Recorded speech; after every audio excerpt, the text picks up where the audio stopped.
Taylor Swift's ascent to the pinnacle of musical achievement has always been a masterclass in perseverance, reinvention, and unyielding connection with her audience. From her roots as a wide-eyed country crooner penning anthems about high school heartbreaks to her evolution into a global pop phenomenon dissecting the complexities of adulthood, Swift has redefined what it means to be an artist in the digital age.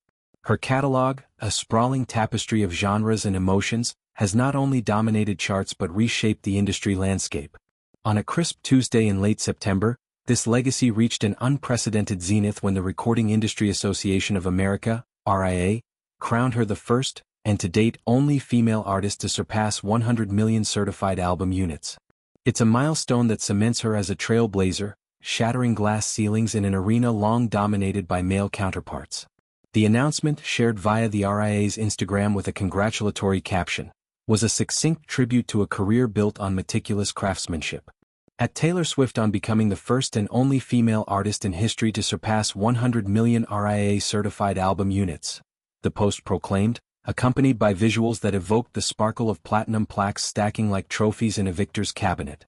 By the close of that day, Swift's tally stood at over 105 million units, a staggering figure that underscores the sheer volume of her influence. Each certification represents not just sales but streams and downloads in the modern era, a testament to how her music resonates across generations and platforms. It's a number that feels almost abstract, until you break it down to the human stories behind it. The teenagers blasting Love Story in their bedrooms, the heartbreak survivors finding solace in All Too Well, the empowered masses chanting Shake It Off in stadiums worldwide. At the heart of this achievement lies a discography that's as diverse as it is enduring. Leading the charge is her 2014 magnum opus, 1989, which clocked in at 14 million units, the highest among her releases. This era marked Swift's bold pivot from country twang to synth-pop sheen, a transformation that birthed hits like Blank Space and Style. It was a risk that paid off spectacularly, earning her Album of the Year at the Grammys and solidifying her crossover appeal. Close behind is her 2008 breakthrough, Fearless, with 11 million units.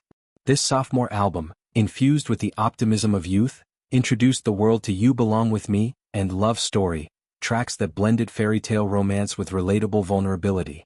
Fearless wasn't just an album, it was a declaration of artistic independence, propelling an 18-year-old Swift into superstardom. Rounding out the top performers are her 2012 release Red, 8 million units, her self-titled debut from 2006, also 8 million, and the introspective 2024 offering, The Tortured Poets Department, likewise 8 million. Red captured the raw ache of a relationship's end with songs like I Knew You Were Trouble, blending dubstep drops with diary-like confessions. The debut album, Raw and Unpolished, laid the foundation with Tim McGraw and Teardrops on My Guitar, channeling the pangs of first love through a teenage lens.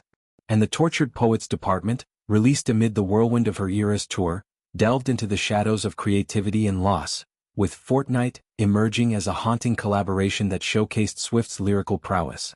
This milestone arrives on the cusp of yet another chapter in Swift's ever-unfolding saga. Just weeks prior, in August, she unveiled plans for her 12th studio album, The Life of a Showgirl, during a surprise appearance on the New Heights podcast hosted by her fiancé, Travis Kelce, and his brother Jason. The conversation flowed effortlessly, a blend of football banter and musical introspection, as Swift described the album's genesis. It feels like kind of energetically how my life has felt, she mused, her voice carrying the weight of recent triumphs and trials. The record, she explained, is a sonic diary of the behind-the-scenes turmoil during her Eras tour, a juggernaut that grossed over $1 billion and redefined live entertainment. This album is about what was going on behind the scenes in my inner life during the Eras tour, which was so exuberant and electric and vibrant, she elaborated.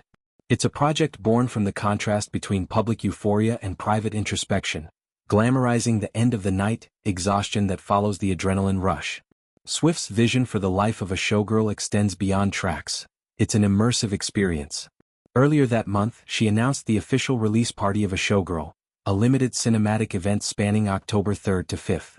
I hereby invite you to a dazzling soiree, she wrote on Instagram, her words dripping with theatrical flair.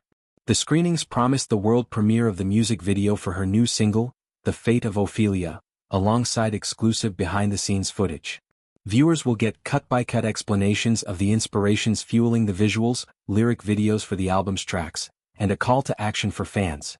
Dust off those era's tour outfits or cozy cardigans and dance in the aisles. Tickets are on sale now.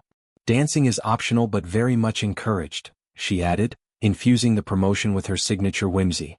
It's Swift at her most interactive, turning album drops into communal rituals that foster the fan-artist bond she's nurtured for nearly 2 decades. The timing of the RIAA honor feels serendipitous, amplifying the buzz around this new era. Swift's career has been a study in strategic evolution, from the Nashville teen scribbling in notebooks to the savvy businesswoman re-recording her masters in a bid for ownership. Each phase, country innocence, pop reinvention, folk introspection, indie experimentation, has layered her artistry like sedimentary rock, building a foundation unshakable by critics or controversies. She's weathered feuds with Kanye West, breakups splashed across tabloids, and the relentless churn of social media scrutiny, emerging not just intact but iconic. Her fanbase, the Swifties, isn't a passive audience but a fervent army, decoding Easter eggs in liner notes and rallying for chart dominance. This 100 million mark isn't merely numerical, it's cultural. In an industry where female artists have historically faced barriers, from limited radio play to unequal promotion, Swift's feat is revolutionary. She's the first woman to claim this territory, outpacing legends like Madonna and Whitney Houston in certified units. It highlights her adaptability. Albums like Folklore and Evermore, born in pandemic isolation, introduced chamber pop introspection, Midnights pulsed with nocturnal confessions. Each release has been a mirror to her growth, inviting listeners to witness, and perhaps reflect on, their own.